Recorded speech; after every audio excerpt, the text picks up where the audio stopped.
अगर आप ये वीडियो सुन रहे हैं तो समझ लीजिए भगवान की कृपा पहले ही आप पर बरस रही है, क्योंकि छठ पूजा के बारे में सुनना, समझना और इसे दूसरों तक पहुंचाना अपने आप में एक पुण्य का काम है। कहा जाता है जो लोग सिर्फ इस पूजा के बारे में श्रद्धा से जानते हैं, उनके जीवन में सूर्य देव और छठी माई की कृपा जरूर होती है। अब जानते हैं छठ पूजा का इतिहास और इसका महत्व। छठ पूजा हर साल कार्तिक महीने की शुक्ल पक्ष की षष्ठी तिथि को मनाई जाती है। अब इसका मतलब आसान भाषा में समझिए। कार्तिक महीना हिंदू कैलेंडर का एक महीना है जो आमतौर पर अक्टूबर से नवंबर के बीच आता है।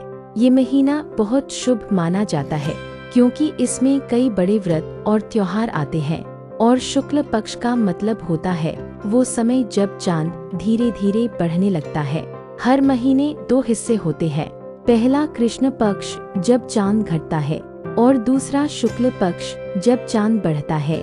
तो कार्तिक महीने की शुक्ल पक्ष का मतलब हुआ कार्तिक महीने का वो उजला हिस्सा जब रातें थोड़ी थोड़ी रोशनी से भरने लगती है, और इसी समय मनाई जाती है छठ पूजा। अब सवाल आता है, इसे छठ पूजा क्यों कहा जाता है? दरअसल छठ शब्द संस्कृत के षष्ठी शब्द से बना है, जिसका अर्थ होता है छठा दिन पूर्ण विराम। यह पूजा चांद के बढ़ने के छठे दिन की जाती है, जो सूर्य देव और उनकी बहन छठी माई को समर्पित है। तो भले यह पूजा चांद के दिन पर आती है, पर पूरी पूजा सूर्य देव की आराधना के लिए की जाती है। अब जानते हैं इसकी शुरुआत कब हुई। कहा जाता है कि त्रेतायुग में, यानी वो युग जिसमें भगवान राम का जन्म हुआ था, छठ पूजा की परंपरा शुरू हुई। त्रेतायुग का मतलब होता है वो समय जब धरती पर अच्छाई और बुराई दोनों साथ मौजूद थी, और भगवान राम ने बुराई पर अच्छाई की जीत का संदेश दिया था।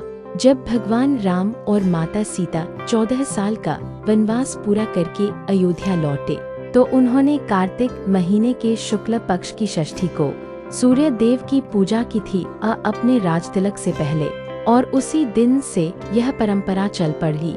इसके अलावा महाभारत काल यानी द्वापर युग में भी छठ पूजा का उल्लेख मिलता है। द्वापर युग वो समय था जब भगवान श्री कृष्ण ने मानव रूप में जन्म लिया। कहते हैं द्रौपदी और कर्ण दोनों ने सूर्य देव की उपासना की थी। कर्ण तो सूर्य देव के पुत्र माने जाते थे और वो रोज सूरज को जल अर्पित करते थे। इसी पूजा से उन्हें अपनी दिव्य शक्तियाँ मिली थी। अब बात करते हैं इस पूजा के महत्व की। छठ पूजा सिर्फ एक व्रत नहीं, बल्कि एक आध्यात्मिक अनुशासन है। इसमें व्यक्ति अपने मन, शरीर और आत्मा को शुद्ध करता है। 4 दिन तक चलने वाला यह पर्व पूर्ण सात्विकता से मनाया जाता है। अब इस सात्विक भोजन का मतलब है ऐसा खाना जिसमें पवित्रता और सादगी हो, जिसमें कोई प्याज, लहसुन या मांसाहार न हो, बल्कि सिर्फ वो आहार जो मन और शरीर को शांत रखे। पहला दिन होता है नहाई खाई, जिस दिन व्रती यानी व्रत रखने वाला व्यक्ति स्नान करके सात्विक भोजन करता है। दूसरा दिन होता है खरना, जिसमें पूरे दिन व्रत रखने के बाद रात को गुड़ और चावल की खीर खाई जाती है। तीसरा दिन होता है संध्या अर्घ्य, जब सूर्य देव को डूबते सूरज के समय जल अर्पित किया जाता है। और चौथा दिन होता है उषा अर्घ्य, जब उगते सूर्य को जल अर्पण करके व्रत पूरा किया जाता है। माना जाता है कि जो भी व्यक्ति सच्चे मन से छठ पूजा करता है, उसे संतान सुख, समृद्धि और अच्छे स्वास्थ्य का आशीर्वाद मिलता है। ये पूजा हमें सिखाती है कि प्रकृति और भगवान सूर्य की उपासना हमारे जीवन में ऊर्जा और सकारात्मकता लाती है।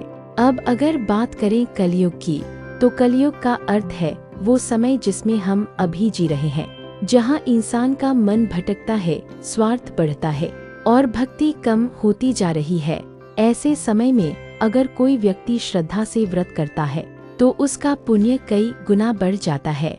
इसलिए कहा जाता है जो भी व्यक्ति छठ पूजा को मन से करता है या फिर इसके बारे में श्रद्धा से सुनता और दूसरों तक पहुंचाता है, उसके जीवन में भी सूर्य देव की कृपा जरूर होती है। अगर आपको ये वीडियो पसंद आया तो चैनल को सब्सक्राइब कर लीजिए। आपके लिए तो ये बिल्कुल फ्री है, लेकिन जब आप ऐसे वीडियो देखकर हमारी मदद करते हैं तो भगवान भी आपकी जिंदगी में नई रोशनी लेकर आते हैं।